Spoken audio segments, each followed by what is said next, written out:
হে everyone, মানুষের উচিত সময়কে মূল্য দেওয়া, কেননা সময়ের মূল্য বুঝে সে, ধরেন কেউ যদি অলিম্পিকে সিলভার প্রাইজ পায় তাহলে সে বুঝে 1 ন্যানো সেকেন্ডের পার্থক্যটা, যে 1 ন্যানো সেকেন্ডের কারণে আমি আজ গোল্ডেন না পেয়ে সিলভার পাচ্ছি।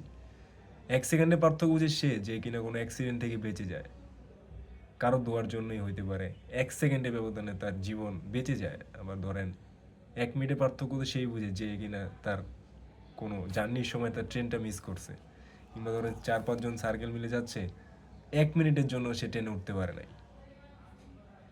1 মিনিটের মূল্য এইটাই। ধরেন 1 ঘন্টা মূল্য বুঝি সে যে কারোর জন্য অপেক্ষা করেছে ঘন্টার পরে ঘন্টা, ঘন্টার মূল্য সেই বুঝি। আর একদিনের মূল্য বুঝে সে যে কিনা সারাদিন না খেয়ে থাকে, ও বুঝে একদিনে কতটা কষ্ট হয়। আর 1 সপ্তাহের কষ্ট বুঝে সে যে হাসপাতালে ভর্তি থাকে।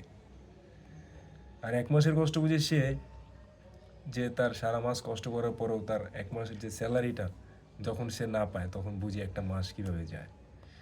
আর 1 বছরের কষ্ট বুঝে সে যে কিনা কোনো এক সাবজেক্টে ফেল করে একটা বছর নষ্ট হয়ে যায়। মানুষের উচিত সময় থাকতে সময়ের মূল্য দেওয়া।